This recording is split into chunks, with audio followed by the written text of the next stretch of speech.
আসসালামু আলাইকুম প্রিয় শিক্ষার্থী বন্ধুরা, সবাই কেমন আছো?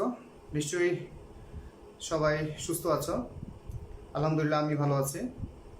তোমাদের সাথে আজকের লাইভ ক্লাসে আমি আছি মোহাম্মদ গোলাম কিবরিয়া, প্রভাষক, শহীদ পুলিশ স্মৃতি কলেজ।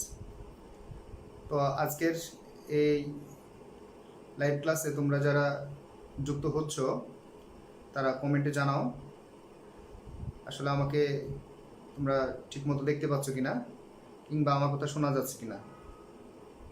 শিক্ষার্থী বন্ধুরা, আজকে আমাদের আলোচনার বিষয়বস্তু হচ্ছে সংকরায়ন।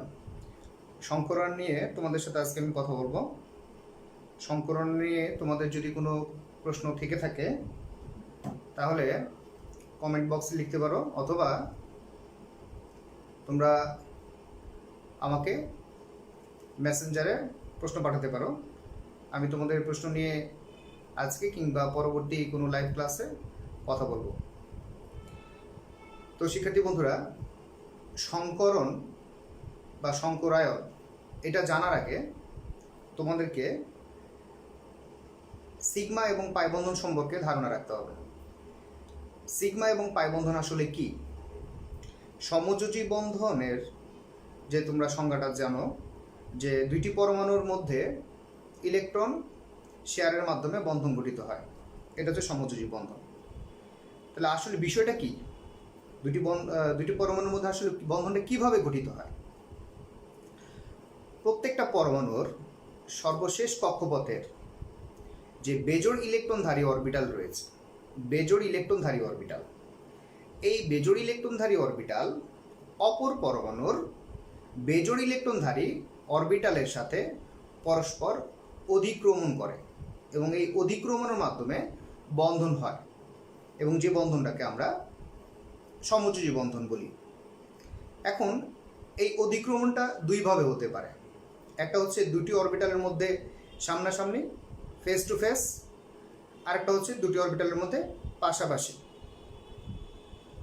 তাহলে সামনাসামনি যখন অধিক্রমণ হয় দুটি অরবিটালের মধ্যে, তখন এই বন্ধনটাকে বলা হচ্ছে সিগমা বন্ধন, এবং যখন পাশাপাশি অধিক্রমণ হয় তখন এই বন্ধনটাকে বলা হচ্ছে পাই বন্ধন। তবে তোমাদের জ্ঞাতার্থে জানাচ্ছি যে যদি সাধারণত আমরা জানি যে একটি পরমাণুতে ইলেকট্রনগুলো কিভাবে ঘুরে, বিজ্ঞানী ডি ব্রগলির তথ্য অনুসারে ইলেকট্রনের কক্ষপথ হচ্ছে তরঙ্গ, অর্থাৎ তরঙ্গভাবে ইলেকট্রনগুলা নিউক্লিয়াসের চতুর্দিকে পরিভ্রমণ করে। এখন তরঙ্গভাবে যখন পরিভ্রমণ করে তখন দেখা গেছে যে তরঙ্গের শীর্ষবিন্দু থাকে, আবার পাদবিন্দু থাকে। তো এভাবে অরবিটালকে আমরা দুইটা সাইনে প্রকাশ করতে পারি। যে কোনো অরবিটালের শীর্ষবিন্দুকে আমরা প্লাস এবং পাদবিন্দুকে আমরা মাইনাস দ্বারা প্রকাশ করতে পারি। যেমন ধরো পি অরবিটাল। এখন পি অরবিটালের আকৃতি হচ্ছে ডাম্বেল আকৃতি। এখন এটা দুইটা লোব আছে, তোমরা জানো। একটা লোব হবে মাইনাস আর একটা লোব হবে প্লাস। প্লাস বলা হচ্ছে যেখানে ইলেকট্রন পাওয়ার সম্ভাবনা বেশি, যে লোবে, সেটাকে বলা হচ্ছে প্লাস। এবং এই অরবিটালটা যখন আর একটা অরবিটালের সাথে অধিক্রমণে অংশ নেবে, তখন ওই অরবিটালের দুইটা প্রান্ত থাকবে, একটা প্লাস একটা মাইনাস, একটা প্লাস এবং আরেকটা মাইনাস। সিগমা এবং পাই বন্ধন সম্পর্কে অনেক ভালো মতো জানতে হবে, এবং এই সিগমা এবং পাই বন্ধন সম্পর্কে তোমার ধারণা যদি ক্লিয়ার থাকে, কেবলমাত্র তখনই তুমি সংকরায়ন বা হাইব্রিডাইজেশন এই সম্পর্কে খুব ভালো মতো অনুধাবন করতে পারবে। এই জন্য আমরা সিগমা এবং পাই বন্ধন সম্পর্কে তোমাদেরকে একটু ধারণা দেওয়ার চেষ্টা করব।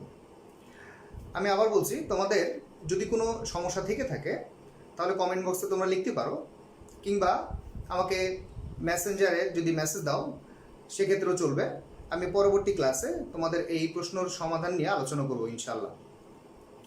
তো যেটা বলছিলাম যে সিগমা এবং পাই বন্ধন, এই সিগমা এবং পাই বন্ধন কিভাবে গঠিত হয়? দুটি অরবিটালে সামনাসামনি যখন অধিক্রমণ হবে তখন হবে সিগমা, এবং দুটি অরবিটালে যখন পাশাপাশি অধিক্রমণ হবে তখন হবে পাই। তো সিগমা বন্ধন, এই যে সামনাসামনি অধিক্রমণ হবে, অরবিটালের প্রকৃতি বলতেছিলাম। অরবিটালের প্রকৃতি সাধারণত ডি ব্রগলির তথ্য অনুসারে যে ইলেকট্রনগুলো তরঙ্গাকারে নিউক্লিয়াসের চতুর্দিকে পরিভ্রমণ করে তরঙ্গাকারে। যেমন তোমরা জানো, এটা যদি নিউক্লিয়াস হয়ে থাকে তাহলে ইলেকট্রনগুলো এইভাবে পরিভ্রমণ করে। এটা বিজ্ঞানী ডি ব্রগলির তথ্য অনুসারে। এখন এই যে তরঙ্গাকারে ঘুরতেছে, তরঙ্গের যেটা শীর্ষবিন্দু এটাকে আমরা প্লাস ধরবো এবং যেটা পাদবিন্দু এটাকে আমরা মাইনাস ধরবো। মাইনাস ধরলে একটা অরবিটালের দুইটা প্রান্ত থাকবে, একটা প্লাস একটা মাইনাস।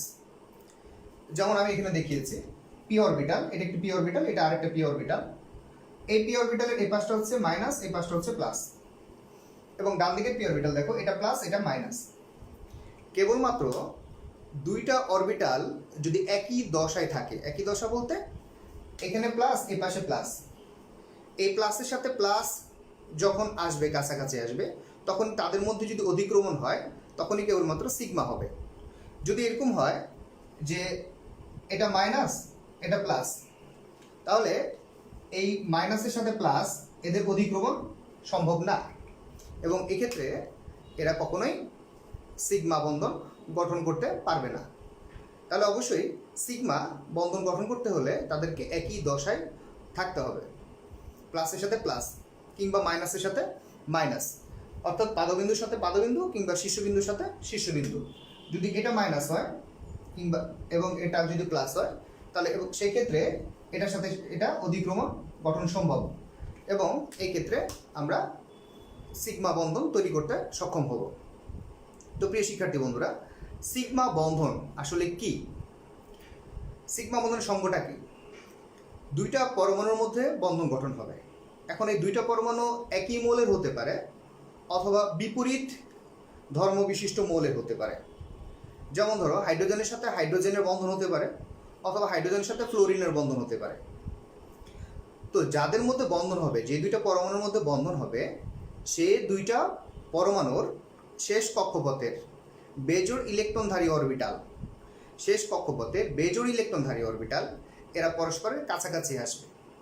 অবশ্যই একই অক্ষের অরবিটাল হতে হবে। যেমন পি এক্স এর সাথে পি এক্স এর ওভারল্যাপ হবে, পি এক্স এর সাথে পি ওয়াই এর ওভারল্যাপ হবে না, কিংবা পি জেড এর ওভারল্যাপ হবে না। তাহলে পি এক্স এর সাথে পি এক্স এর হবে এবং এস এর সাথে এস কিংবা এস এর সাথে যে কোনো পি ওভারল্যাপ হতে হবে।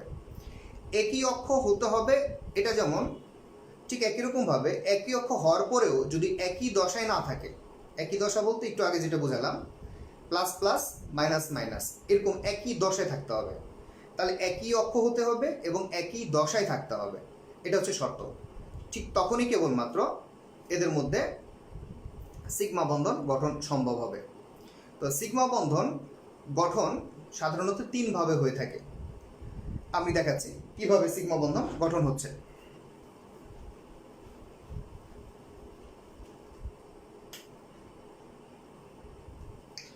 এক নাম্বার, একটি এস অরবিটালের সাথে আরেকটি এস অরবিটালের যদি ওভারল্যাপ হয় তাহলে সেক্ষেত্রে সিগমা বন্ধন হবে এবং দুইটি এস অরবিটাল পরস্পরের সাথে মিলিত হয়ে এস এস আণবিক অরবিটাল তৈরি করবে। আণবিক অরবিটাল শব্দটা এটা হয়তো বা তোমাদের কাছে নতুন মনে হচ্ছে। পারমাণবিক অরবিটাল জানো, এস পি ডি এফ, এগুলো হচ্ছে পারমাণবিক অরবিটাল। প্রত্যেকটা পরমাণু শেষ কক্ষপথের অরবিটালকে বলা হয় পারমাণবিক অরবিটাল। এবং এই পারমাণবিক অরবিটাল যখন অপর পরমাণুর পারমাণবিক অরবিটালের সাথে মিলিত হওয়ার মাধ্যমে যখন বন্ধন তৈরি করে তখন এই বন্ধনে আণবিক অরবিটাল তৈরি হয়। মূলত আণবিক অরবিটালটাকেই বন্ধন বলা হয়। এবং একটা জিনিস মনে রাখতে হবে তোমাদের, যে দুটি পারমাণবিক অরবিটাল যখন পরস্পরের সাথে বন্ধন অংশ নেবে অবশ্যই ওই পারমাণবিক অরবিটালে অবস্থানরত ইলেকট্রন দুইটির স্পিন বিপরীতমুখী হতে হবে। অর্থাৎ পি এক্স এ একটা ইলেকট্রন আছে এবং আরেকটা পি এক্স এর সাথে সে বন্ধন গঠন করতে যাচ্ছে, কিন্তু এই দুইটা ইলেকট্রন যদি একই মুখে হয়, অর্থাৎ দুইটাই যদি ঘড়ি কাঁটার দিকে ঘুরে, তাহলে এই পি এক্স এর সাথে পি এক্স এর বন্ধন হবে না। তাহলে একই মুখী হতে হবে দুইটি ইলেকট্রন, অর্থাৎ একটা ইলেকট্রন যদি ঘড়ি কাঁটার দিকে ঘোরে তাহলে অপর পরমাণুর পি এক্স এ অবস্থানরত আরেকটা ইলেকট্রনকে ঘড়ির কাঁটার বিপরীত দিকে ঘুরতে হবে। অর্থাৎ বিপরীত মুখী হতে হবে স্পিন। যেমন ধরো দেখাচ্ছি, এস এস সিগমা বন্ধন,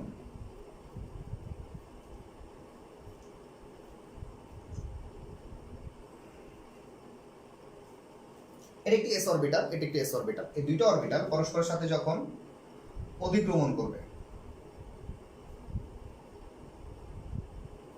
এই অধিক্রমণ স্থানে বন্ধন তৈরি হবে, এটা হচ্ছে সিগমা বন্ধন।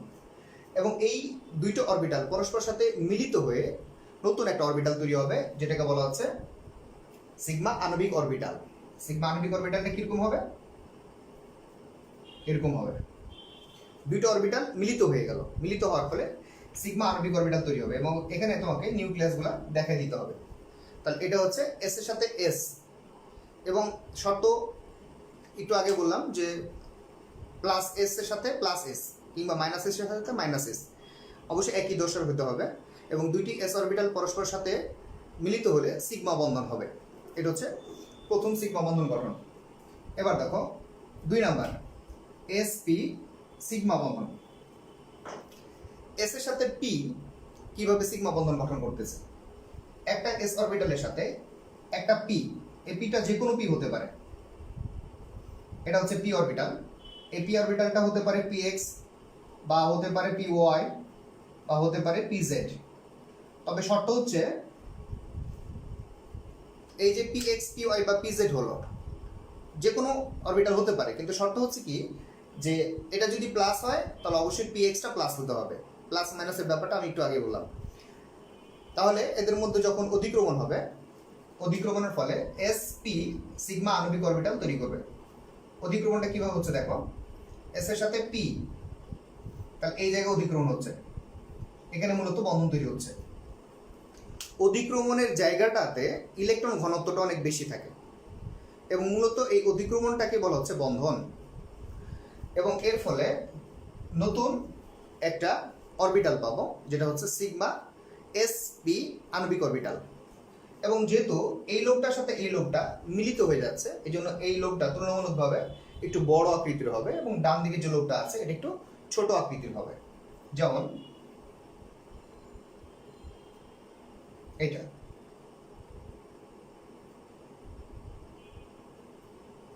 প্রিয় শিক্ষার্থী বন্ধুরা, দেখতে পাচ্ছ পি অরবিটালের মাঝখানে নিউক্লিয়াস থাকবে। নিউক্লিয়াস যদি দেখিয়ে দিই, মূলত আসলে দুইটা পরমাণু, দুইটা নিউক্লিয়াস, এবং এই দুইটা পরমাণুর দুইটা নিউক্লিয়াস এভাবে অবস্থান করবে, এবং এটা হয়ে গেল এস পি সিগমা আণবিক অরবিটাল। তাহলে এস এর সাথে পি এরা পরস্পর মিলিত হয়ে সিগমা বন্ধন গঠন করতে সক্ষম হবে। এবং 3 নাম্বার হবে পি এর সাথে পি, অর্থাৎ পিপি সিগমা বন্ধন।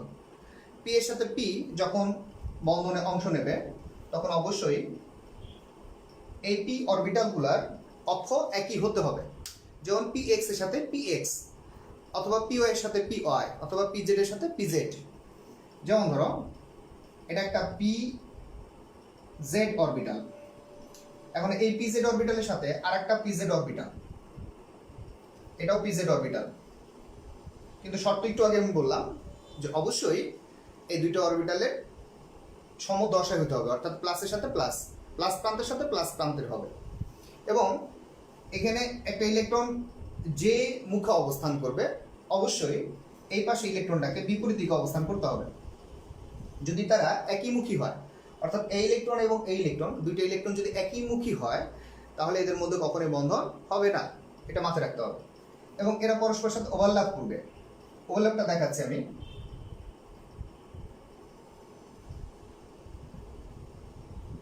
এইভাবে ওভারল্যাপ হচ্ছে, এবং এখানে দুইটা ইলেকট্রন অবস্থান করছে, অর্থাৎ ইলেকট্রন ঘনত্বের জায়গাটাই হচ্ছে সিগমা বন্ধন। এবং এখানে দুইটা নিউক্লিয়াস অবস্থান করবে, এবং এই দুইটা পি অরবিটাল পরস্পরের সাথে মিলিত হয়ে যে অরবিটাল তৈরি করবে, এটা নাম হবে পিপি আণবিক অরবিটাল। এখন দুইটা লোক পরস্পরের সাথে মিলিত হলে এখানে যে নতুন অরবিটালটা তৈরি হবে, তার আকৃতিটা কিরকম হবে? আকৃতিটা এরকম হবে।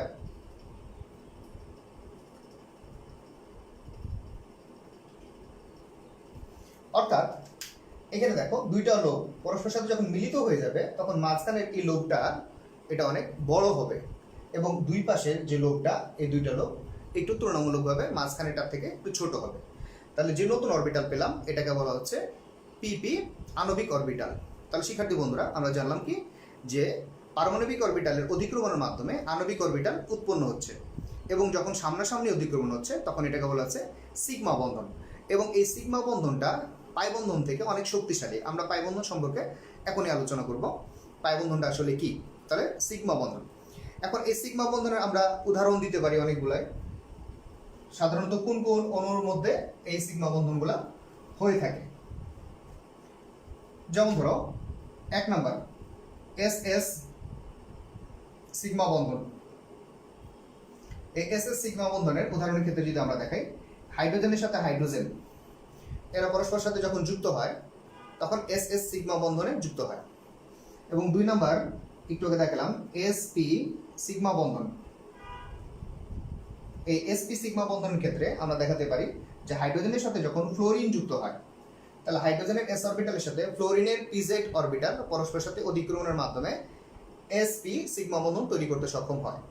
এবং 3 নাম্বার যদি আমরা দেখাই পিপি পিপি সিগমা বন্ধন, এবং এই পিপি সিগমা বন্ধনটা দেখা যাবে ফ্লোরিনের সাথে ফ্লোরিন যখন যুক্ত হবে, ফ্লোরিনের সাথে ফ্লোরিন কিংবা ক্লোরিনের সাথে ক্লোরিন যদি যুক্ত হয় তাহলে সেক্ষেত্রে যে বন্ধনটা পাবো সে বন্ধনটা হচ্ছে পিপি সিগমা বন্ধন। এই ক্ষেত্রে লক্ষ্য করো ফ্লোরিনের পিজেড অরবিটালের সাথে এই ফ্লোরিনের পিজেড অরবিটাল এবং এই ক্লোরিনের পিজেড অরবিটালের সাথে এই ক্লোরিনের পিজেড অরবিটাল এরা পরস্পরের সাথে যুক্ত হয়ে সিগমা বন্ধন গঠন করতে সক্ষম হবে। একটা বিষয় দেখো, ফ্লোরিনের এই পিজেডের সাথে এই পিজেড ওভারল্যাপ করছে, ক্লোরিনের পিজেড অরবিটালের সাথে এই পিজেড, কিন্তু এই পিজেডটা হচ্ছে দ্বিতীয় শক্তি স্তরের পিজেড ফ্লোরিনের ক্ষেত্রে, আর এটা হচ্ছে তৃতীয় শক্তি স্তরের পিজেড। তৃতীয় শক্তি স্তরের পিজেডের আকৃতিটা দ্বিতীয় শক্তি স্তরের পিজেডের আকৃতির চেয়ে বড় হয়, অর্থাৎ 3pz এর আকৃতি 2pz অপেক্ষা অনেক বড় হয়। অনেক বড় হওয়ার কারণে এই দুইটা ক্লোরিন পরস্পরের সাথে যখন ওভারল্যাপ করে এই ওভারল্যাপটা অনেক শক্তিশালী হয়, অর্থাৎ বন্ধনটা অনেক শক্তিশালী হয়। বন্ধন শক্তির মানটা ফ্লোরিনের সাথে ফ্লোরিনের যে মান তার থেকে ক্লোরিনের সাথে ক্লোরিনের মানটা অনেক বেশি শক্তিশালী হয়, বুঝতে পেরেছ? এবং সাথে সাথে বন্ধন দৈর্ঘ্যের মানটা ক্লোরিনের সাথে ক্লোরিনের বন্ধন দৈর্ঘ্যের মানটা বেশি হয়। ফ্লোরিনের সাথে ফ্লোরিনের বন্ধন দৈর্ঘ্য অপেক্ষা ক্লোরিনের সাথে ক্লোরিনের বন্ধন দৈর্ঘ্যের মানটা বেশি হয়, বন্ধন দৈর্ঘ্যের মান বেশি হয়, সাথে সাথে বন্ধনের শক্তিটাও অনেক বেশি হয়, কারণ এখানে যেহেতু ওভারল্যাপটা অনেক বেশি হয়। ওভারল্যাপের পরিমাণটা অর্থাৎ অধিক্রমণের মাত্রা যত বেশি হবে তত বন্ধনটা বেশি শক্তিশালী হবে। তো প্রিয় শিক্ষার্থী বন্ধুরা, আমরা জানলাম যে কিভাবে সিগমা বন্ধন হয়।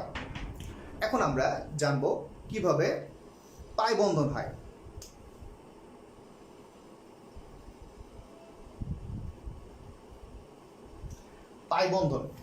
পাই বন্ধনের ক্ষেত্রে একই রকমভাবে দুইটি পরমাণুর শেষ কক্ষপথের বেজোড় ইলেকট্রনধারী অরবিটাল তারা যদি একই অক্ষে অবস্থান করে এবং তারা যখন পরস্পরের কাছাকাছি আসবে তখন তারা পাশাপাশি অধিক্রমণের মাধ্যমে যে বন্ধন তৈরি করবে এটা হচ্ছে পাই বন্ধন।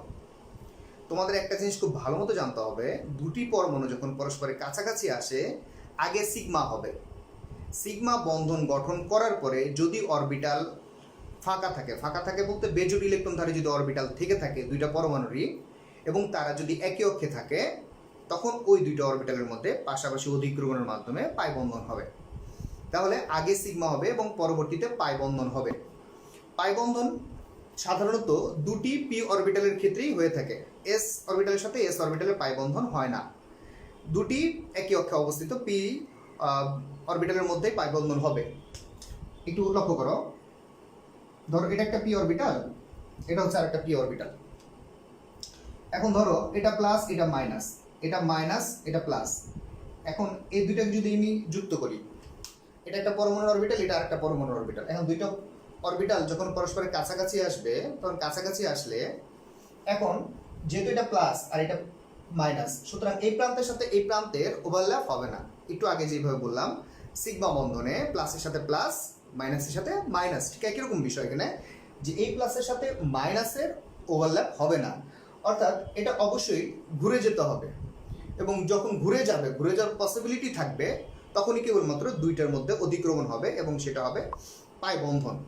অর্থাৎ যখনই কেবলমাত্র উপরেরটার সাথে প্লাস, নিচেরটার সাথে মাইনাস, অর্থাৎ প্লাসের সাথে প্লাস, উপরের লোবের সাথে উপরের লোব, নিচের লোবের সাথে নিচের লোব, দুই সাইডে ওভারল্যাপ হবে, দুইটা অরবিটালের ওভারল্যাপটা হবে দুই সাইডে।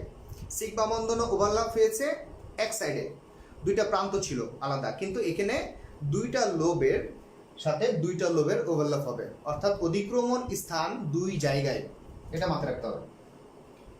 যেমন এখানে অধিক্রমণ হচ্ছে কিভাবে দেখো, এটার সাথে এই জায়গাটায় অধিক্রমণ হচ্ছে এরকম ভাবে, তাহলে এটা হচ্ছে অধিক্রমণ স্থান, এটা এবং এটা।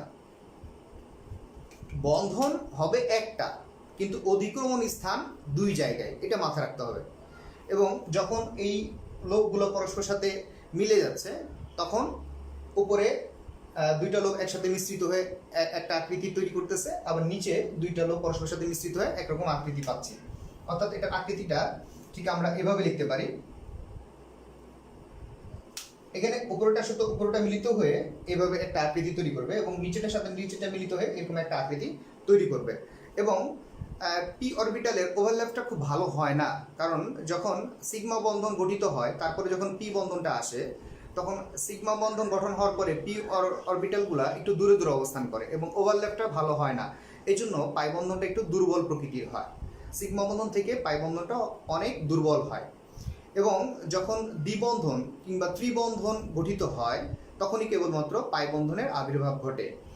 একটা বন্ধন হলে সিগমা বন্ধন হবে, দুইটা বন্ধন যদি হয় তাহলে সেক্ষেত্রে একটা সিগমা আর একটা পাই, এবং তিনটা বন্ধন যদি হয় তাহলে সেক্ষেত্রে একটা সিগমা দুইটা পাই হয়। যেমন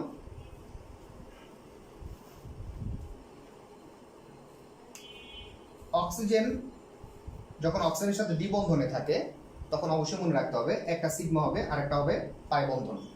এবং এই যে নাইট্রোজেন, এই নাইট্রোজেনের সাথে নাইট্রোজেন যখন ত্রিবন্ধনে যুক্ত হবে তখন একটা সিগমা হবে এবং দুইটা পাই বন্ধন হবে।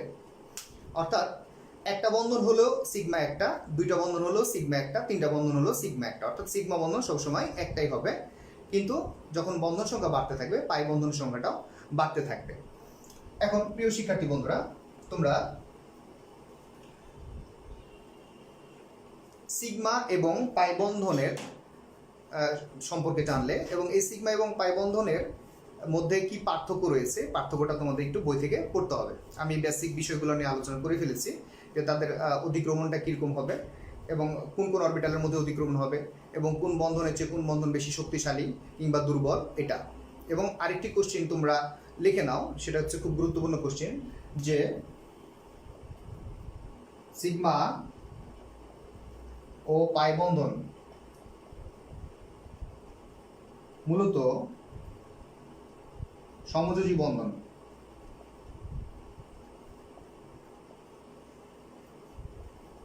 ব্যাখ্যা করো। এই প্রশ্নটা তোমরা একটু লিখে নাও, খুব গুরুত্বপূর্ণ একটা প্রশ্ন।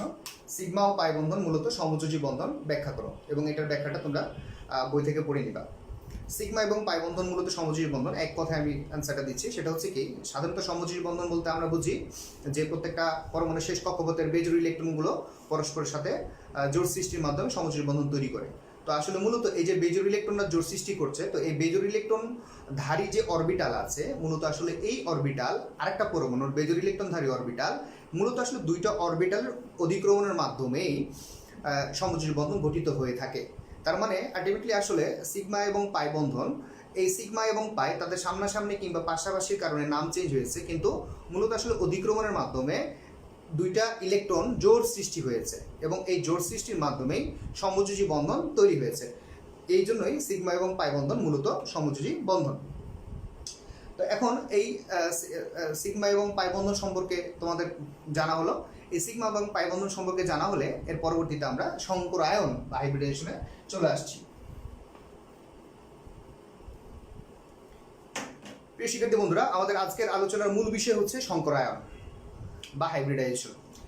এটা জানার জন্য আমরা সিগমা এবং পাই বন্ধন সম্পর্কে একটু আলোচনা করলাম, কারণ সিগমা পাই বন্ধন সম্পর্কে যদি তোমরা না জানো বা ধারণা যদি না থাকে তাহলে আসলে আমরা সংকরায়ন বুঝবো না। এখন আসি সংকরায়ন কি বা হাইব্রিডাইজেশনটা আসলে কি। তোমাদের একটা জিনিস বলি, সেটা হচ্ছে কি যে ধরো কার্বন, এখন এই কার্বনের ইলেকট্রন বিন্যাস যদি আমরা করি তাহলে 1s2 2s2 2px 2py একটা একটা করে ইলেকট্রন থাকে। আমরা জানি স্বাভাবিক অবস্থায় কার্বনের 2pz এই অরবিটালটা ফাঁকা থাকে, কিন্তু দেখা গেছে যে পরিবেশ থেকে এসে বিভিন্নভাবে শক্তি সঞ্চয় করে তার শেষ কক্ষপথের এই জোড় ইলেকট্রনটাকে উত্তেজিত করে পিজেড অরবিটালের ইলেকট্রন স্থানান্তর করে এবং বেজোড় ইলেকট্রন সংখ্যা বেড়ে যায়। অর্থাৎ কার্বনের উত্তেজিত অবস্থায় যদি আমরা ইলেকট্রন বিন্যাস করি তাহলে 1s2 2s1 2px1 2py1 এবং 2pz1।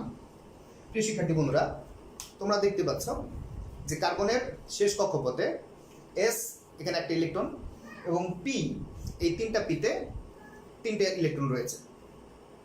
এখন যদি ভিভিটি তত্ত্ব অনুসারে অর্থাৎ বিশুদ্ধ অরবিটাল অধিক্রমণ অনুসারে সিগমা এবং পাই বন্ধনের স্বাভাবিক যে অধিক্রমণ আমরা দেখে আসলাম সেটা হচ্ছে বিশুদ্ধ অরবিটাল। বিশুদ্ধ অরবিটাল কেন আমি এখন বলছি, এতক্ষণ এস পি ডি এফ এগুলো বললাম, কিন্তু এখন বিশুদ্ধ কথাটা কেন আসছে?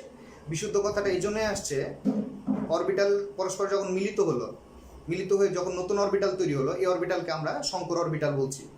এই জন্যই মূলত আসলে বিশুদ্ধ অরবিটালটা আসছে। যখন ভেজাল দুধ আসলো তখনই দুধের নাম খাঁটি দুধ হলো, ব্যাপারটা এরকম আর কি।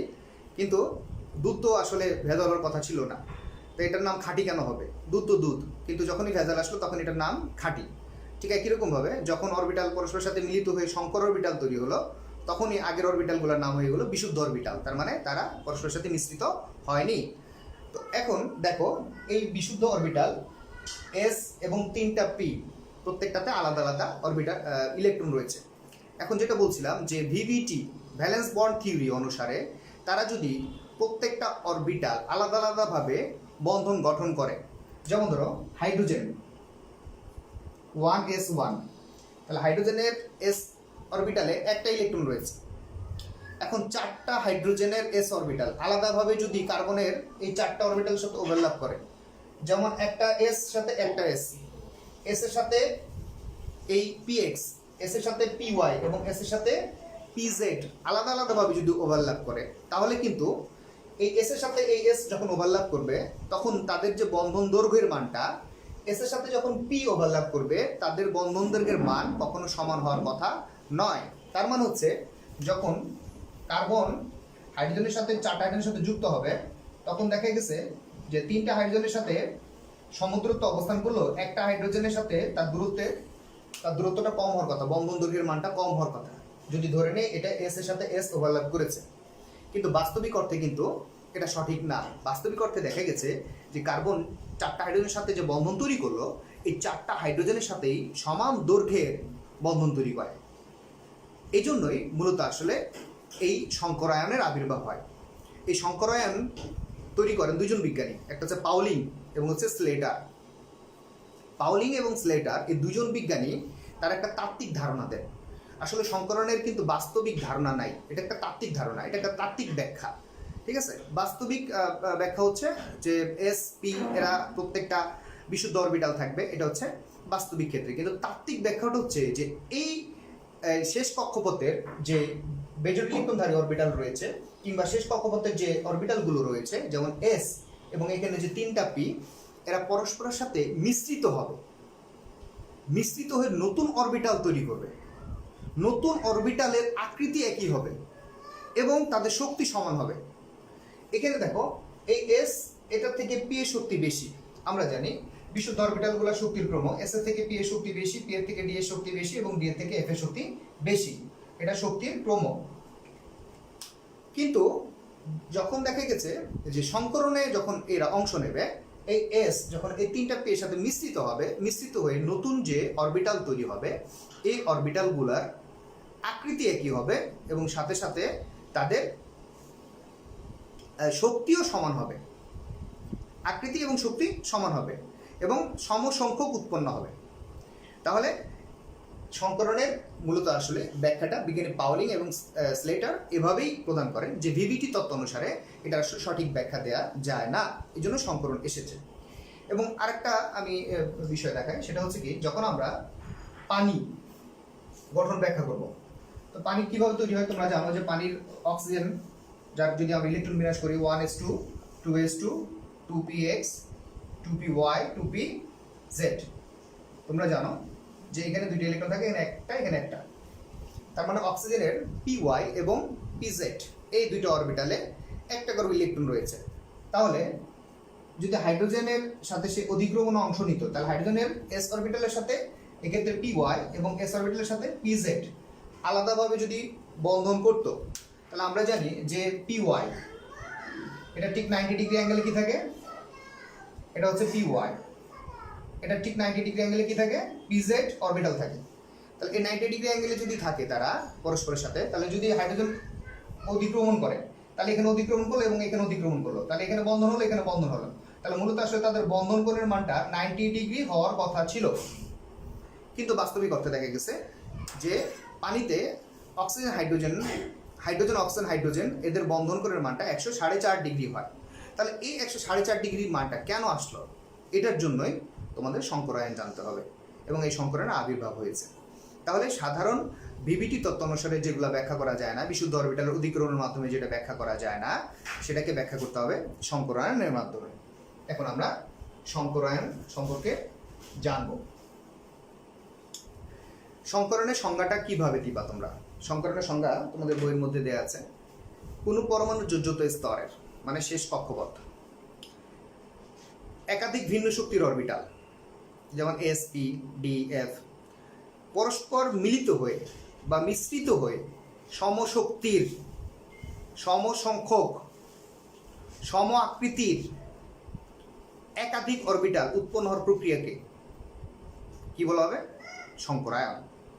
আমি আবার বলছি, কোনো পরমাণু শেষ শক্তি স্তরের একাধিক ভিন্ন শক্তির অরবিটাল, যেটা একটু আগে দেখলাম কার্বনের ক্ষেত্রে, তারা পরস্পর মিলিত হয়ে সমশক্তির, সমসংখ্যক এবং সম আকৃতির নতুন অরবিটাল উৎপন্ন হওয়ার প্রক্রিয়াকে সংকরায়ন বা হাইব্রিডাইজেশন বলে। নতুন যে অরবিটাল উৎপন্ন হলো, এই অরবিটাল সাধারণত নতুন অরবিটাল যে উৎপন্ন হলো, এই অরবিটালকে বলা হবে সংকরিত অরবিটাল। এখন এই নতুন অরবিটালগুলোকে আমরা কি বলবো? সংকরিত অরবিটাল। আর এই সংকরিত অরবিটালরা সর্বদাই সিগমা বন্ধন গঠন করবে, মাথায় রাখতে হবে, সর্বদাই সিগমা বন্ধন গঠন করবে। নতুন অরবিটাল সর্বদাই সিগমা বন্ধন গঠন করবে, এটা মাথায় রাখতে হবে। প্রিয় শিক্ষার্থী বন্ধুরা, তোমাদেরকে আমি কিছু সংকরণের সম্পর্কে আমরা জানবো এবং দেখাবো কি কি সংকরণ আমরা, তোমাদের সিলেবাসের মধ্যে কি কি সংকরণ রয়েছে। তোমাদের সিলেবাসের মধ্যে রয়েছে sp, sp2, sp3, এই তিনটা ডিটেলস পড়তে হবে এবং সাথে সাথে sp3d অর্থাৎ সংকরণের প্রকারভেদ যদি আমরা একটু বলি, প্রকারভেদ। সংকরণের আসলে নির্দিষ্ট কোনো প্রকার নাই, নির্দিষ্ট সংখ্যক নাই, মানে দেখা গেছে যে সংকরণ অনেক রকম হতে পারে, অনেক রকম সংকরণ হতে পারে।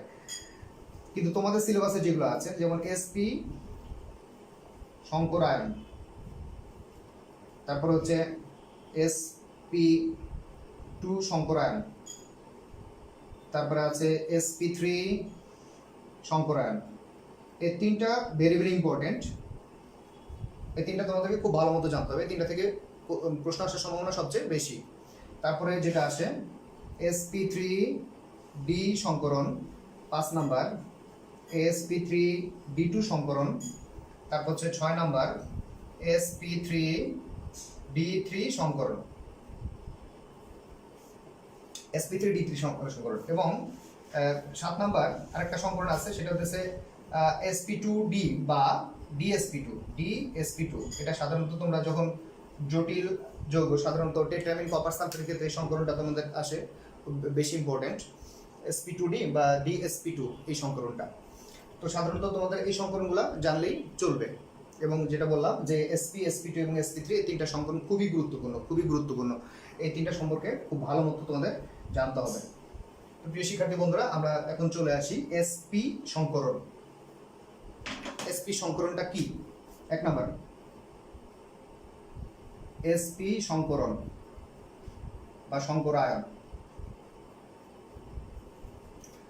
কোন পরমাণুর যোজ্যতা স্তরের একটি s অরবিটাল এবং একটি পি অরবিটাল, অর্থাৎ শেষ কক্ষপথের একটি এস অরবিটাল এবং একটি পি অরবিটাল।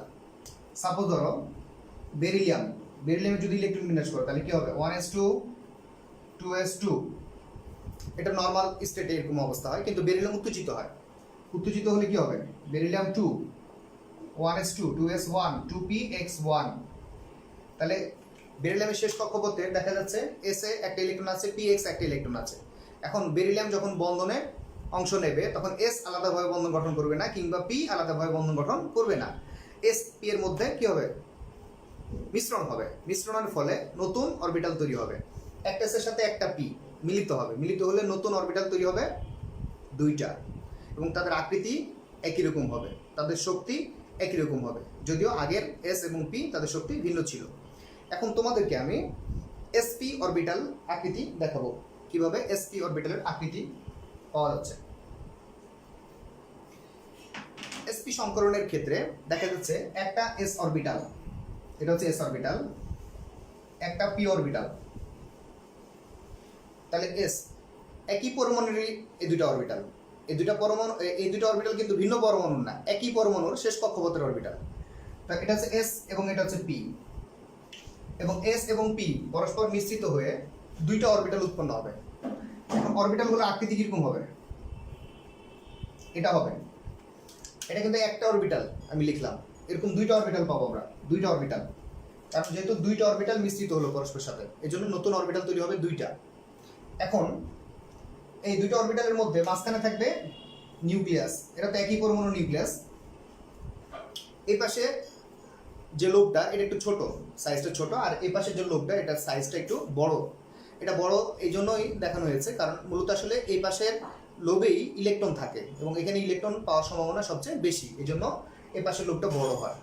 এবং আমরা যখন এই অরবিটালগুলো দিয়ে যখন আমরা আণবিক অরবিটাল তৈরি করব, অর্থাৎ যখন বন্ধন অংশ নেবে, তখন আমরা এই যে স্মল লোবটা আছে এই স্মল লোবটাকে আর দেখাবো না এটাকে, কারণ এখানে যেহেতু ইলেকট্রন থাকে না, সুতরাং এটাকে আমরা পরবর্তীতে দেখাবো না, শুধুমাত্র একটা লোব দিয়েই সংকরিত অরবিটাল দেখানো হবে।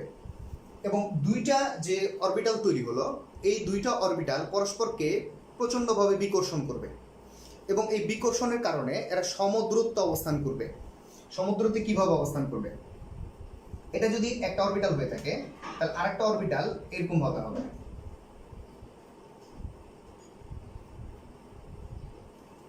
এবং মাঝখান দিয়ে যদি আমরা অক্ষ কল্পনা করি মাঝখান বরাবর, তাহলে দেখা যাবে কি এটার বন্ধন কোণের মানটা 180 ডিগ্রি হয়, অর্থাৎ দুইটা অরবিটাল পরস্পরের সাথে যেভাবে থাকবে এটা হবে 180 ডিগ্রি অ্যাঙ্গেলে থাকবে।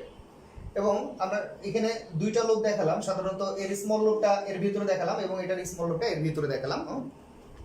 কিছু ইনস্ট্রুমেন্ট নিয়ে আসছি, সেটা হচ্ছে দেখো, এটা হচ্ছে এসপি, দেখা যাচ্ছে এটা হচ্ছে এসপি সংকরিত অরবিটাল, এবং এই সংকরিত অরবিটাল পরস্পরের সাথে ঠিক এইভাবে 180 ডিগ্রি অ্যাঙ্গেলে থাকবে। এটা হচ্ছে একটা এসপি, এটা হচ্ছে একটা এসপি, এবং এই দুইটা অরবিটাল পরস্পরকে প্রচণ্ডভাবে বিকর্ষণ করবে, এবং এই বিকর্ষণের ফলে তারা সর্বোচ্চ দূরত্বে থাকবে। সর্বোচ্চ দূরত্বে থাকলে এদের অক্ষ বরাবর একটার সাথে আরেকটার কোণ হবে 180 ডিগ্রি, এবং মাঝখানে থাকবে নিউক্লিয়াস। তাহলে যে পরমাণুর এসপি সংকরণ হবে এইভাবে দুইটা অরবিটাল তৈরি করবে, সে দুইটা অরবিটাল তৈরি করে দুই দিকে প্রশস্ত করে দেবে, এবং এটার আকৃতিটা ঠিক এরকম হবে। এটার স্মল লোবটা পরবর্তীতে দেখানো যাবে না, এই জন্য আমি দেখাই নেই, এটার আকৃতি ঠিক এরকম, এটা হচ্ছে এসপি। তো প্রিয় শিক্ষার্থী বন্ধুরা, আমরা এবার দেখি যে কোন অণুর মধ্যে এই এসপি সংকরণ ঘটে।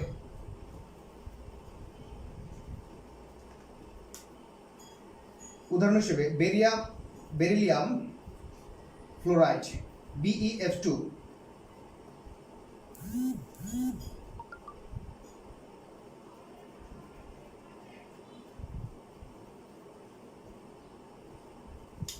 BeF2 অণুতে এসপি সংকরণ ঘটে। অনেক সময় তোমাদের এক্ষেত্রে কোশ্চিন আসে যে BeF2 এটার আকৃতি সরলরৈখিক কেন, এটার আকৃতি সরলরৈখিক কেন, এটাতে যদি জ্ঞানমূলক অ্যান্সার দিয়ে দাও যে BeF2-র বেরিলিয়াম পরমাণুতে এসপি সংকরণ ঘটে, তাহলে 1 নাম্বার পেয়ে যাবা। সাধারণত এই প্রশ্নটা 2 নাম্বার থাকে, কিন্তু এই একটা লাইন লেখাতেই তুমি 1 নাম্বার পেয়ে যাবা যে বেরিলিয়াম ফ্লোরাইড অণুর বেরিলিয়াম পরমাণুতে sp সংকরণ ঘটে, কারণ sp সংকরণ ঘটলেই একটু আগে দেখলাম আকৃতি হবে সরলরৈখিক, কারণ যেহেতু দুইটা অরবিটাল তৈরি হবে আর দুইটা অরবিটাল দুই দিকে প্রশস্ত হয়ে যাবে। এখন আমি দেখাচ্ছি কিভাবে এটার আকৃতি পাওয়া যাচ্ছে। বেরিলিয়াম 4, এটা যদি স্বাভাবিক অবস্থায় ইলেকট্রন বিন্যাস করো 1s2 2s2, কিন্তু বেরিলিয়াম উত্তেজিত হয়। বেরিলিয়াম উত্তেজিত হলে কি হবে 1s2 2s1 2px1, এটা হচ্ছে এক্সাইটেড স্টেট, এটা হচ্ছে নরমাল স্টেট বা স্বাভাবিক অবস্থায়। এখন এই একটা এস এর সাথে একটা পি এরা পরস্পরের সাথে মিশ্রিত হবে, একটু আগে বললাম মিশ্রিত হয়ে নতুন অরবিটাল তৈরি করবে। এখন এই ক্ষেত্রে আমরা হাইব্রিডেশন স্টেটে কিভাবে ইলেকট্রন বিন্যাসটা দেখাচ্ছি দেখো। এখানে এস এবং এপি 2sp, এই 2 দিয়ে দুইটা sp বোঝানো হচ্ছে না, এই 2 দিয়ে বোঝানো হচ্ছে দ্বিতীয় কক্ষপথের sp। যেমন এখানকার 2s দিয়ে দুইটা s বোঝানো হচ্ছে না, দ্বিতীয় কক্ষপথের s বোঝানো হচ্ছে, ঠিক একই রকম ভাবে এই 2sp এরকম অরবিটাল পাবো আমরা দুইটা, তাহলে 2sp 2sp, তাহলে দুইটা অরবিটাল তৈরি হবে। এই দুইটা অরবিটালে কি হবে যে ইলেকট্রনগুলো সাধারণত আমরা স্বাভাবিক পরমাণুর ইলেকট্রন বিন্যাসে যেরকম হুন্ডের নীতি এবং পলিবর্জন নীতি নিয়ম অনুসারে হয়, একই রকমভাবে এই সংকরিত অরবিটালগুলোর ইলেকট্রন বিন্যাসের ক্ষেত্রেও ওই হুন্ডর নীতি বজায় থাকবে। অর্থাৎ এখানেও দেখা গেছে একটা করে ইলেকট্রন অবস্থান করবে, এবং এটা হচ্ছে হাইব্রিডাইজেশন স্টেট বা সংকরিত অবস্থা। এবং দেখা যাচ্ছে যে এখানকার sp এখানে একটা ইলেকট্রন আছে এবং এখানকার sp এখানে একটা ইলেকট্রন আছে। এবং এই বেরিলিয়ামের সাথে যখন ফ্লোরিন বন্ধন অংশ নেবে, ফ্লোরিন 9, এটা ইলেকট্রন যদি আমরা করি 1s2 2s2 2px 2py 2pz, তো ফ্লোরিনের এক্ষেত্রে দেখা যাচ্ছে যে pz যে অরবিটালটা রয়েছে, এই pz অরবিটালের সাথে এই বেরিলিয়ামের sp এর অতিক্রমণ হবে, এবং দুইটা ফ্লোরিনের দুইটা pz এর সাথে এভাবে দুইটা ফ্লোরিনের সংকরণ হবে না, বেরিলিয়ামের সংকরণ হবে। সাধারণত সংকরণ কার হয়? সংকরণ হয় কেন্দ্রীয় পরমাণু, এটা মাথায় রাখতে হবে। সংকরণ কার হয়? কেন্দ্রীয় পরমাণু। কেন্দ্রীয় পরমাণু কে? স্যার কেন্দ্রীয় পরমাণু তো বুঝি না। কেন্দ্রীয় পরমাণু বুঝতে হবে না। কেন্দ্রীয় পরমাণু হচ্ছে সেই পরমাণু যার যোজনী বেশি। সহজ কথা, কেন্দ্রীয় পরমাণু সেই পরমাণু যার যোজনী বেশি। যার যোজনী বেশি সে মাঝখানে থাকবে, এবং মাঝখানে থাকলে তার চতুর্দিকে হাত ছড়িয়ে দিবে, এবং ওই হাতগুলোতে যার যোজনী কম তারা যুক্ত হবে। তাহলে কেন্দ্রীয় পরমাণু হচ্ছে সেই পরমাণু যার যোজনী বেশি, ঠিক আছে? তাহলে এখানে বেরিলিয়ামের যোজনী 2, ফ্লোরিনের যোজনী 1, সুতরাং বেরিলিয়াম হচ্ছে কেন্দ্রীয় পরমাণু, এবং কেন্দ্রীয় পরমাণু সংকরণ হয়, এবং কেন্দ্রীয় পরমাণুর সংকরণ হয়। কিন্তু কেন্দ্রীয় পরমাণুর সংখ্যা যদি বেশি থাকে, অনেক অণু আছে যেখানে দেখা গেছে একাধিক কেন্দ্রীয় পরমাণু আছে, সেক্ষেত্রে প্রত্যেকটা কেন্দ্রীয় পরমাণুরই সংকরণ হবে আলাদা আলাদাভাবে। এখন আমরা এটার অরবিটাল চিত্র দেখাচ্ছি, সেই জন্য সুবিধা হবে। বেরিলিয়াম একটা হচ্ছে এই পাশে আর একটা হচ্ছে এই পাশে, এবং দুইটা অরবিটালের নাম হচ্ছে sp সংকরিত অরবিটাল, এবং তারা 180 ডিগ্রি অ্যাঙ্গেলে থাকবে, এবং তারা সর্বোচ্চ দূরত্ব অবস্থান করবে, কারণ সংকরিত অরবিটালগুলো পরস্পরকে প্রচণ্ডভাবে বিকর্ষণ করে। এখন এই sp অরবিটালের সাথে ফ্লোরিনের pz অরবিটাল, তো pz অরবিটাল আকৃতি আমরা জানি এরকম, এটা হচ্ছে ফ্লোরিন, আবার এই পাশে আরেকটা ফ্লোরিন, এই পাশে আরেকটা ফ্লোরিন, এবং যে জায়গায় ওভারল্যাপ হলো বা অধিক্রমণ হলো, এই জায়গায় বন্ধন তৈরি হলো, সিগমা বন্ধন। এই অরবিটালের সাথে অধিক্রমণ হলো সিগমা বন্ধন, কারণ তোমাদের আমি একটু আগেই বললাম যে সাধারণত সংকরিত অরবিটাল সিগমা বন্ধন গঠন করে, সংকরিত অরবিটাল কখনোই পাই বন্ধন গঠন করে না।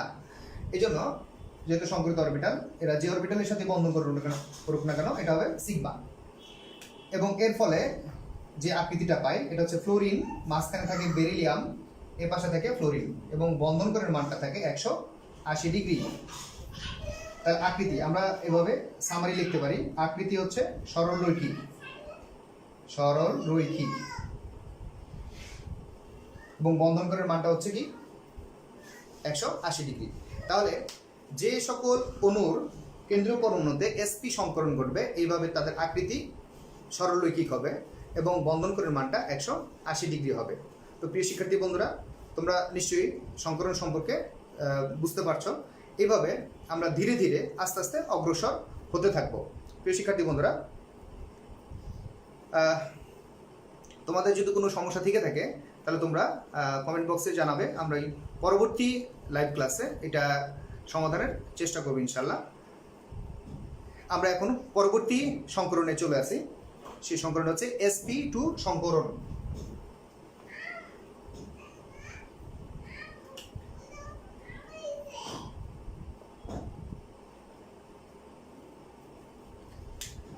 sp2 সংকরণটা আসলে কি?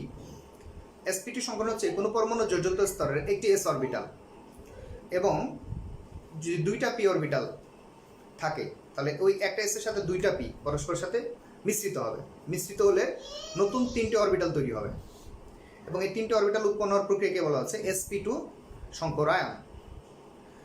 এখন এই যে তিনটা অরবিটাল তৈরি হলো, এই তিনটা অরবিটাল কিভাবে থাকবে? তারা পরস্পরের সাথে কিভাবে থাকবে? সর্বোচ্চ দূরত্ব অবস্থান করবে, প্রচণ্ডভাবে বিকর্ষণ করবে একটা অরবিটাল আর একটা অরবিটালকে। কারণ সর্বোচ্চ যদি বিকর্ষণ করে তাহলে কিভাবে থাকবে আমি দেখাচ্ছি। শিক্ষার্থী বন্ধুরা, তোমাদের একটু আগে আমি sp অরবিটাল দেখিয়েছি, এখন আমি দেখাচ্ছি sp2 অরবিটাল। এখন দেখো এখানে দেখো এই যে নতুন তিনটা অরবিটাল তৈরি হলো। আর তিনটা অরবিটাল তৈরি হলে স্বাভাবিকভাবে এরা 180 ডিগ্রিতে থাকবে না। নতুন আরেকটা অরবিটাল ধরো এসেছে, তাহলে এরা সর্বোচ্চ দূরত্ব অবস্থান করবে, ফ্যানের পাখার মতো অবস্থান করবে এবং তাদের একটার সাথে আরেকটার বন্ধন কোণ হবে 120 ডিগ্রি। একটার সাথে আরেকটা বন্ধন কোণ হবে 120 ডিগ্রি। তাহলে একটা এস এর সাথে দুইটা পি মিশ্রিত হয়ে এরকম সম আকৃতির সমান শক্তির তিনটি অরবিটাল উৎপন্ন হবে এবং তারা এইভাবে অবস্থান করবে, দেখতে পাচ্ছ নিশ্চয়ই। এবং তাদের পরস্পরের সাথে বন্ধন কোণের মান হবে 120 ডিগ্রি। এখন এটাকে আমরা দ্বিমাত্রিক বোর্ডে কিভাবে আঁকছি একটু দেখো।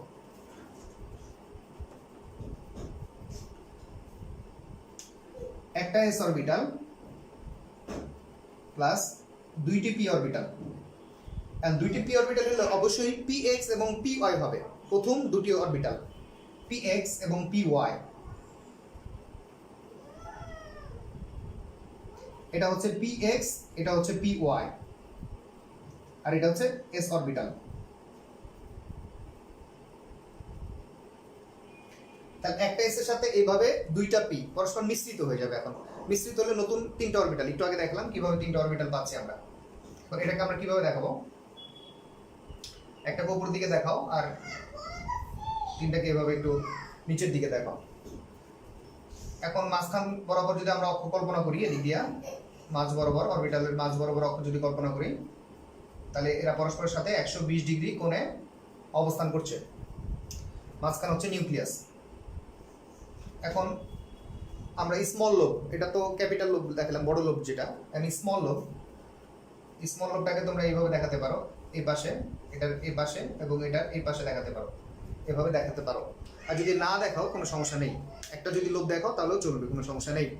তাহলে প্রত্যেকটা এই যে সংকরিত অরবিটাল তৈরি হলো, এদের নাম হচ্ছে sp2, এটার নাম হচ্ছে sp2 সংকরিত অরবিটাল, এটার নাম হচ্ছে sp2 সংকরিত অরবিটাল। প্রত্যেকটার নাম হচ্ছে sp2 সংকরিত অরবিটাল। তাহলে কোনো একটা অণুর কেন্দ্রীয় পরমাণুতে যদি sp2 সংকরণ ঘটে, ওই কেন্দ্রীয় পরমাণু এইভাবে তিন দিকে তিনটা অরবিটালকে প্রশস্ত করে দেবে।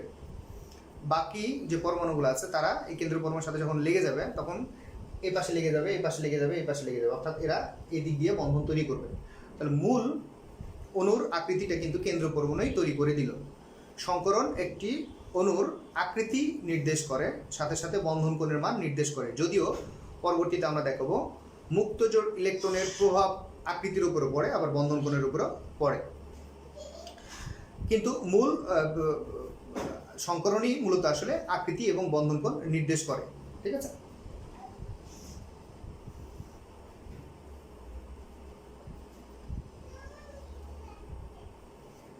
আমরা যদি উদাহরণ দেখাই, উদাহরণের ক্ষেত্রে আমরা আসতে পারি বোরন ট্রাইক্লোরাইড। এই বোরন ট্রাইক্লোরাইড BCl3 অণুর বোরন পরমাণুতে sp2 সংকরণ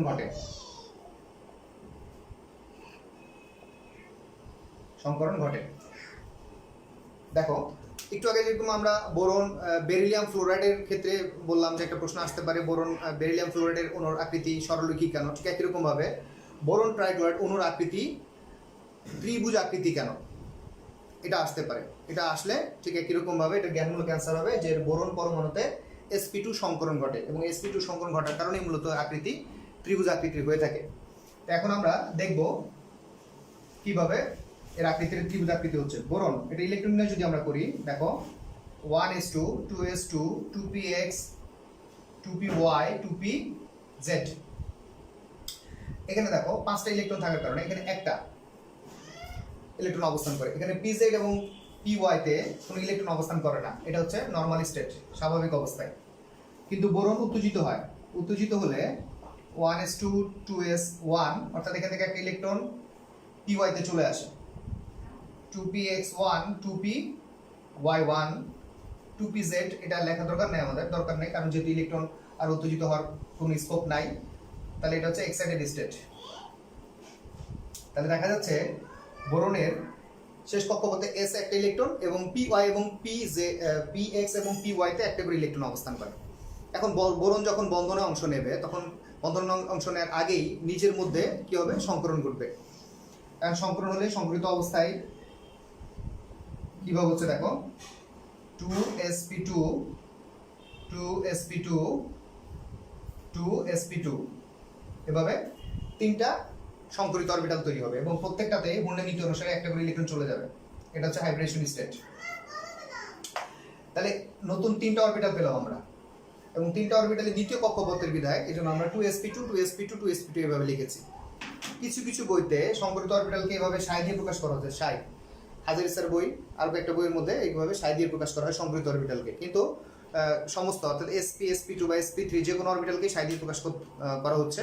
সেক্ষেত্রে আমার মনে হয় যে এই পদ্ধতিটা সবচেয়ে ভালো, কারণ এই ক্ষেত্রে বোঝা যায় যে কোন সংকরণ হলো, sp2 sp2 sp2, তার মানে sp2 সংকরণ হয়েছে। আমরা সাই দিয়ে দেখাচ্ছি না। এখন দেখো যে এই বোরনের সাথে যখন আমরা ফ্লোরিন, এই ফ্লোরিনের বন্ধন গঠন করব, তাহলে বোরনের সাথে যখন আমরা ফ্লোরিনের বন্ধন গঠন করব, তাহলে ফ্লোরিনের ক্ষেত্রে দেখা যাচ্ছে 1s2 2s2 2px 2py 2pz, তাহলে জেডে একটা করে ইলেকট্রন থাকে। তাহলে এইভাবে তিনটা ফ্লোরিন প্রত্যেকে তাদের pz অরবিটালের সাথে এইরকম ভাবে বোরনের sp2 sp2 sp2 এদের সাথে ওভারল্যাপ হবে, ওভারল্যাপের মাধ্যমে বন্ধন তৈরি করবে। এখন দেখাচ্ছি তোমাদের যে কিভাবে আণবিক অরবিটাল তৈরি হচ্ছে এবং তাদের মধ্যে অধিক্রমণ হচ্ছে। ঠিক আছে, এখন এই পাশে একটা দেখাচ্ছি, এই পাশে একটা দেখাচ্ছি, এই পাশে একটা দেখাচ্ছি। এখন দেখো এই বোরনের প্রত্যেকটা হচ্ছে sp2, এটা হচ্ছে sp2, এটা sp2, এটা হচ্ছে sp2। এখন এদের সাথে ফ্লোরিনের pz অরবিটাল, এই পাশে pz, এই পাশে pz এবং উপরের দিকেও pz অরবিটালের অধিক্রমণ হবে, pz, এটা হচ্ছে pz, এটা হচ্ছে pz, এটা হচ্ছে pz, এবং মাঝখানে দুই অরবিটালের মাঝখানে ইলেকট্রনের ঘনত্ব তৈরি করবে যেটা হচ্ছে সিগমা বন্ধন। এভাবে মাঝখানটা এইভাবে দাগাঙ্কিত করে দিবা, এটা হচ্ছে সিগমা বন্ধন। তাহলে এটা হচ্ছে ফ্লোরিন, এটা কে ফ্লোরিন, ফ্লোরিন এর পাশে কে ফ্লোরিন। তাহলে মূলত আসলে মূল আকৃতিটা বোরন তৈরি করে দিল, বোরন তিন দিকে তিনটা অরবিটালকে প্রশস্ত করে দিল এবং শুধু ফ্লোরিনগুলো এই বোরনের সাথে লেগে গেল এবং এর ফলে আকৃতিটা এইভাবে বোরন, উপর দিকে একটা ফ্লোরিন, এ পাশে একটা ফ্লোরিন, এ পাশে একটা ফ্লোরিন, এভাবে আমরা পেলাম অণুর স্ট্রাকচারটা এবং এদের বন্ধন করার মানটা পাচ্ছি 120 ডিগ্রি। এখন আকৃতিটা কিভাবে ধরা হচ্ছে, আকৃতিটা মানে এর পাশে একটা তল কল্পনা করা হচ্ছে, এদিকে একটা তল, এ পাশে একটা তল, এ পাশে একটা তল কল্পনা করা হচ্ছে এবং তল যদি কল্পনা করি তাহলে আকৃতিটা হয়ে যায় ত্রিভুজ, সমতলীয় ত্রিভুজ আকৃতি। তাহলে বোরন ট্রাইফ্লোরাইড এই অণুর আকৃতি হচ্ছে সমতলীয় ত্রিভুজ আকৃতি এবং বন্ধন কোণের মান 120 ডিগ্রি। তাহলে প্রিয় শিক্ষার্থী বন্ধুরা, আমরা আজকের আলোচনা এই পর্যন্তই রাখতে যাচ্ছি যে এসপি এবং sp2 আমরা পরবর্তীতে যখন তোমাদের সাথে আবার লাইভ ক্লাসে আসবো ইনশাল্লাহ, তখন sp3 এবং তোমাদের বাকি যে সমস্যা রয়েছে সেই সমস্যার সমাধানের চেষ্টা করব এবং তোমাদের যদি কোনো সমস্যা থেকে থাকে তোমরা অবশ্যই কমেন্ট বক্সে জানাবে। ঠিক আছে, আল্লাহ হাফিজ।